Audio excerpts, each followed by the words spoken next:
Well, hello, folks. I'm Kimberly Crowell. I know that actually that was my fault that we didn't have sound because I actually had sound and then I shared my screen, which probably took away everybody else's sound. And then I went ahead and started anyway. Hello, folks. I'm Kimberly Crowell. I am super excited. I have with us today on the show, Rhonda Turner. Rhonda, welcome to the program. We're super excited to have you here. Hello, Kim. I'm super excited to be here. Well, we've already been giggling like mad in the green room. You guys are in for a treat. Rhonda Turner is going to be talking to us today about becoming a woman in today's society. Ms. Turner utilizes her Master of Science degree to in mental health and marriage and family to highlight local Black marriages through a host of different events. Ms. Turner has built a legacy that has grown over many years in leadership and commitment to youth and adults within her community. Welcome to the program, Rhonda. We're super excited to get into this topic. Yes. Thank you again, Kim. My pleasure. So before we get into it, tell us how you became an expert in this particular area. How did you get your start in deciding to talk about this important topic? Well, growing up young and getting pregnant at the age of 17, having my first child at 18, it was like everybody thought of me as nothing but, well, let's just say nothing. Okay. Well, she has a baby. She's not going to be anything. She's not going to be about nothing. So you didn't have people that just was like encouraging you. You know, the ones that didn't have the babies over there, they were like, oh, okay, come on, let me help you do this. Let me help you do that. But the ones that, had a baby, it was like, okay, well, she's not going to be, I'm 52. So you imagine how that was back then, so she's not going to be able to do anything. And so I worked hard to become who I am today. I am a leader, an entrepreneur. First of all, I'm a Christian. I am a wife, a mother, a sister, an author, an entrepreneur, a marriage counselor, a business owner. So you're like, oh goodness, all this stuff. A high school counselor. So I am very busy, but I became very knowledgeable. I felt that the women out there needed some encouragement. So I decided to go get my master's in marriage and family. And I love helping others. So I like to see people become better than what they are today. Because a lot of times we feel like, okay, I'm stuck here. I don't know how to get out. How can I get out? Society makes us think that you can't do anything. Women are, we have that title. Women are supposed to be in the home, cooking, barefoot, maybe pregnant. We don't live like that anymore. I work, I cook, I clean, I do it all. So one day I was asking my husband, can I turn in my cooking cart? Can I turn it in? Because I'm getting tired of cooking. And you know what? It's not that bad because I don't do it that often. And I have the man that actually helps me and support me fully. So that's just, yeah. So, but when do you feel like you get to thumb your nose at the people who were like, Rhonda Turner, she's not going to amount to anything? Or do you feel right? Was it Rhonda Turner at the top? That would not have been your name at the top. Yeah, but listen, I don't. I really don't. I figured a long time ago, I started out by helping young girls. And I figured a long time ago, that was what God had for me to do. Because other people may think of you in a certain way, I want to encourage you to be the best that you can be.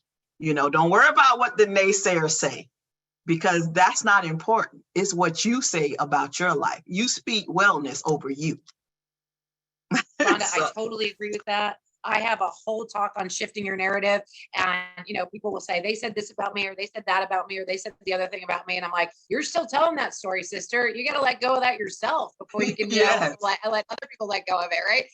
So yeah, I completely agree with that. What is the story you're telling yourself in here, whether you're good enough or whether you're doing the right thing or whether you're going to amount to anything. Right. Right. And Ron, it sounds like you told your story early on. I'm going to amount to plenty. But I'm saying what I need people, especially women of today, we give up so easy. you know, but it's very important. What we realize is that it's important to put yourself around the right people. That is very important, because a lot of times we have our so-called friends, and they can be just as jealous, intimidated about what you have or what you're trying to do, instead of lifting you up. So it's very important that you have the right circle. Everybody's circle can't be huge, just can't. So we have to think about who's around us, and who is somebody lifting you up, or are they dragging you down? If you're telling them, oh, I want to do this, are they always saying, nah, you don't need to do that? You know, years ago, I would say years ago, I was getting ready to prepare to do my marriage piece. And a young lady said, well, oh, leave them grown people alone, let them do what they're doing and all of that, and leave that alone. That's not going to be good to do. And I sat it down because I was listening. And when I sat it down, I came back to it 3 years later, and it's better than ever. And I was like, just imagine if I would have just kept moving my direction. Yeah. Where I would be today. So make sure you write your own dreams, you make your own plan. And if that person is not there to encourage you and push you, figure out your circle, because you might need to change it. Well, I love that. And I mean, there are so many people out there that are saying the things that are just not necessarily supporting and uplifting us, but it has to do with what's going on in them. Is that right, Rhonda? It's like, if you're not making enough money and they see you making money and it seems easy for you, then they're tearing you down for that reason. Is that sort of like what's going on them? They can't believe something great is happening to you if it's not happening for them. Is that what's happening? Right. And understand now, we all have had things that went on in our childhood that can actually hurt you in your adulthood. Because one is, I can tell you, our culture don't believe in counseling. Counseling? What is that? Why we don't need nobody gonna tell all our business. Why are we? But, you know, as I talk to people more and more, I try to encourage them, because to let them know it's not that you're crazy. It has nothing to do that you're crazy, but it has a lot more. Maybe you need to talk to somebody that don't know your business and that can help you get that stuff that's hurting you inside out, so you can feel better. The stories that, you know, in the book that I was in, anthology, I wrote about the abuse that I went through with my older kid's father. And for years, I would say a little bit, but in the book, I wrote a whole, you know, what actually happened, because you want to be mindful of how you think people will look at you, feel about you, treat you, because you're telling your story. But I decided that, okay, somebody else need to hear my story. And if I can probably bless somebody from my story. So when I wrote it, I would say I reread everything I wrote, and I was like, oh, wow, I can't believe I went through something like that. You know, and what I did in my life, I just put that Band-Aid over it and kept that Band-Aid over and just kept going with life, not going to get the help that was needed for me to heal from everything I went through. So I would tell anybody out there, make sure you go at least see someone. If you're hurting, if you're hurting from your past, get the help that's needed, because it can help you. It can help you. I am a big fan myself. Obviously, you are a counselor for young girls in school. What has that been like? Do you enjoy being a school counselor, helping high school girls that are going through some stuff? Do they open up to you, or is it just sort of, you know, I got to do this, it's a school counselor, I'm supposed to talk to you, or what? How does it work? Are you able to connect more deeply? Well, before I became a high school counselor, I've been doing many youth programs in the community. So I knew that what made me go and get my degree in mental health, marriage, and family, because of the work that I was already doing. And, you know, my old boss used to say, you have a problem going out to Rhonda. She can help you. Going out to Rhonda. I say, well, let me go ahead and get my what I need to do this. So I've been connecting with youth a long time. So I know how to connect. I know that, like I said, from what I've been through, I know that I need to listen to them and encourage them. And sometimes I cry with them. So it's not hard, and I only don't do it for girls. I'm a high school counselor for girls and boys. So it's not a difficult task for me to have a conversation with them and listen to them. And I think that helps. Everybody's not going to agree with what you say. And one thing I can tell you, what I learned in school was a lot of people think counseling is about you talking while the client is talking. You telling the client what to do. One of the things you need to understand, a counselor is there to listen and advise you and direct you for what you think is best for you. So it was, go ahead.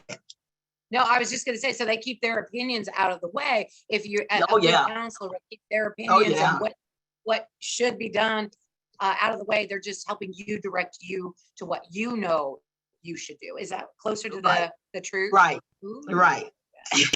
Right.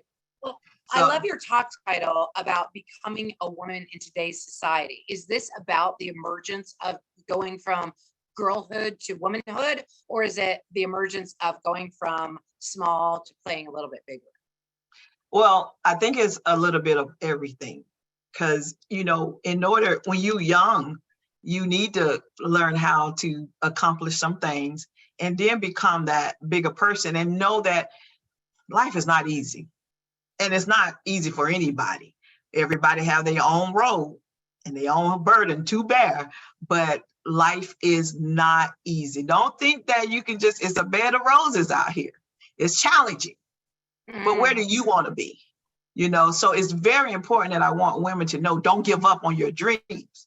Don't have the ones that be dream snatchers out there snatch your dream away because they say, that's not good. You can't do it like that. Don't do it like that. I know for one thing, I have my hands in many different things, but dream snatchers, don't let them take that away from you. Become the woman that you desire to be, and not for anybody else, but for you is important. Well, I love this. You are a speaker, a coach, an author, a counselor, many, many developments in your lifetime, coming from struggle, but everybody comes from struggle at some level. Right. And then being able to be resilient past that is really powerful. Can you maybe share a story about your journey that brought you to a place of more authority, influence, and profit in your life? Well, my journey, like I said, started, when I'm thinking that I wasn't going to be able to do anything. I wasn't that one that went straight to college because I had kids.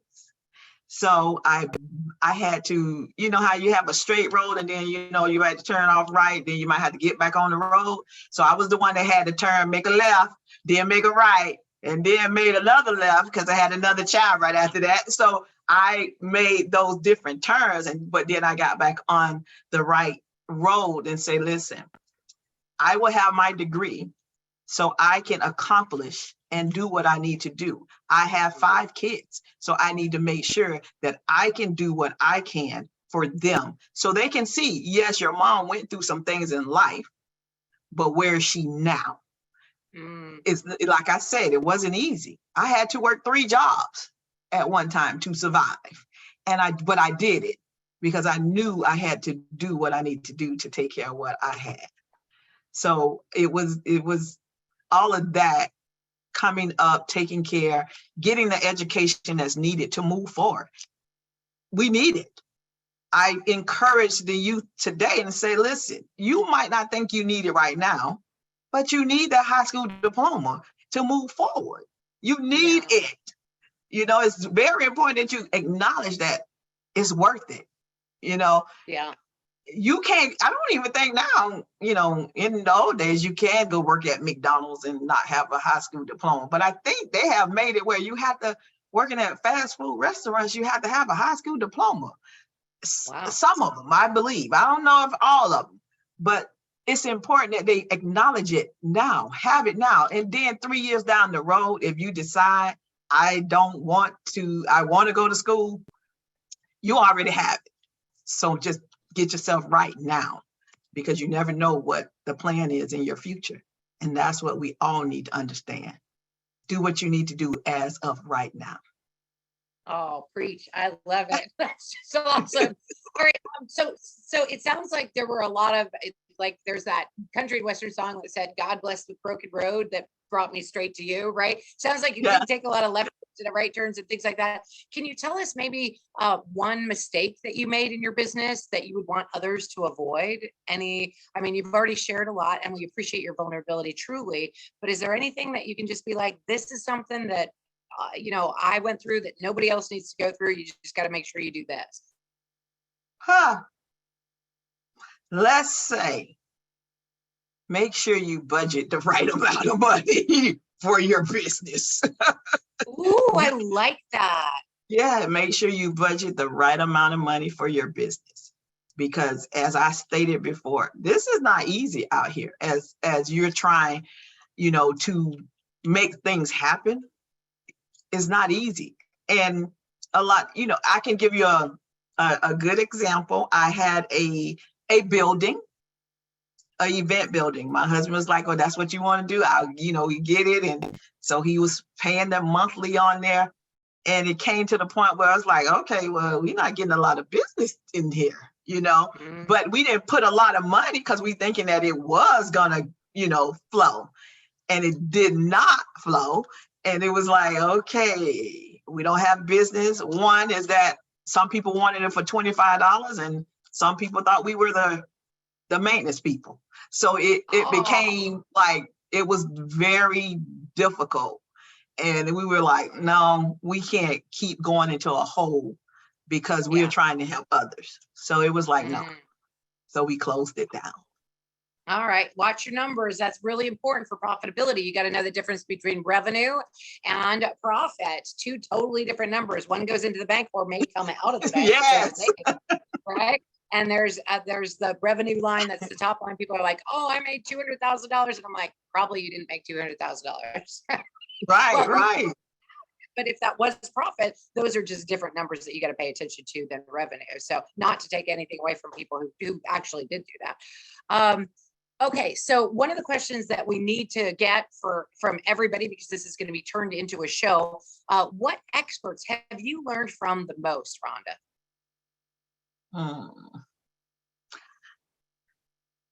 Let's see. Who have I learned from? So I have a man that I often will tell you I've learned a lot from him, because at the age of 25, I would say at the age of 24, I met him at the job that I was working, and he would ask me for help. He was like, I need you to print out this. And then he used to always tell me, you're so good. And I didn't have a degree even at that time. And he was like, you're so good. I may want you to work for me. So I remember him saying to me, I'm gonna have you working. And one day I was working at another location, and I saw him on the highway, like 995, and he stopped. He's like, you need to pull over. You need to pull over. And I'm like looking at him like, I-95. And so he said, you need to pull over. So I pulled over. He said, I need you to come by here. I have a job for you. And he hired me. And in his organization, I became 3 different positions, growing the growth that I received from him. And I'll say his name, Charles Ridley, better known as Chuck Ridley. He taught me how to write programs. He taught me how to do budgets. He taught me a lot. And I give him his credit for that, because, he didn't give up on me. And when I started with him as an administration assistant. Well, I love this. Somebody that can see through you to your potential, to where you're going. It is so important to have somebody in your life that believes in you more than you believe in yourself some days, right? Somebody who can be like, I can see where you are going, and it is big, right? I love that he believed in you. All right, Chuck, that's a shout out for you. That was amazing. All right. let's go to books. All right. There are lots of books out there, lots of creative authors who have written some really, really great stuff, inspirational books. What is your favorite or most highly recommended book? When you talk to those girls or those boys in your high school, or when you, I don't know if they read books out there other than school books, right? But what's the one book that you're like, people have got to grab this? It's absolutely phenomenal. So I'm going to say the first book I was in an anthology. I'm sorry, but I'm not saying I'm biased, but it is what it is. But it was 26 women, and it's called I'm a Woman Empowered. Angela Lewis was the visionary author. But the reason why I think kids should get, well, not just kids, but adults, because of all the different challenges women go through. And how did we make it out? See, you can just see the people on social media and Facebook, but a lot of times we don't know what people been through. It is, and that book tells you stories and where they are today. And to me, that's important because a lot of times people don't know, they feel like they can't make it out. They feel like they can't make it out. And sometimes we need those type of books that can encourage others. Listen, you can make it. I love it. Give us the name of that book one more time. I Am a Woman Empowered. I Am a Woman Empowered. All right, awesome. Definitely check it out. Congratulations for being an author in a compilation book. That's amazing. You're incredible. Unfortunately, we are at time. So you have a gift for our audience, and this is an inspirational prayer journal. I love this. Tell us what they're going to get. In order to get her gift, you're going to email our support line, and we will email Rhonda and you at the same time. We'll give you a copy of her book. It'll be great. But tell us what they're going to get in this inspirational journal. Well, this prayer journal is, and some may have it, but this prayer journal is all about you. You write out your prayers, you make it plain, and then go back and read it over and say, okay, God, what have you done? Have you changed it for me? Is things better for me? But listen, I do need you to understand, it's not in our timing, it's in God's timing. I like it. So it's a great opportunity to write this out. Rhonda and I were talking in the back about a book. One of the books that I recommend is The Help, which is an incredible, incredible novel to read. And it is absolutely powerful. But the main character writes this prayer journal every night, and she ends up becoming an author. It's really, really incredible. So if you are interested in that, definitely send an email to support@erfsummit.com and put Rhonda's gift in the subject line, and they will get you a copy of this amazing journal. All right, this has been fantastic being here with you, Rhonda. Unfortunately, we're at time. We have some more amazing folks coming up next. Hang tight just for a second. We have Denise Langlace. I think I said that right. We have Neela Johnson. We have Lord Al Johnson, who's super fun, and Rocky Pavone, all coming up next. It's going to be an amazing lineup. Definitely you're going to want to check it out. I'm glad I'm VIP because I get to hear Rhonda's story again and all the other ones. It's going to be amazing. So definitely upgrade to VIP if you haven't done that already. But before we let you go, beautiful Rhonda, any final words for our crew? Listen, I'm going to give you a quote from Lisa Nichols. Be crazy enough to believe that you deserve it all. Oh, that gave me chills. Be crazy enough to believe that you deserve it all. Words to live by from Lisa Nichols and Rhonda Turner today. All right, ladies and gentlemen, I'm Kimberly Crow. We got to go. We'll see you at the bye-bye. Thank you. Rhonda, that was awesome. You were great. Thank you for joining us for another amazing session of the Authority, Influence, and Profit Summit, where our mission is to bring together industry experts and thought leaders to share their knowledge and insights on how to enhance personal influence, establish authority in their field, and generate more income. For recordings of all sessions, plus an amazing VIP gift bundle full of courses and resources from our knowledgeable speakers, upgrade to VIP now. If you have any questions or problems during the summit, email our support team at support@erfsummit.com. Stay tuned. We have another fantastic speaker coming right up. Bye-bye.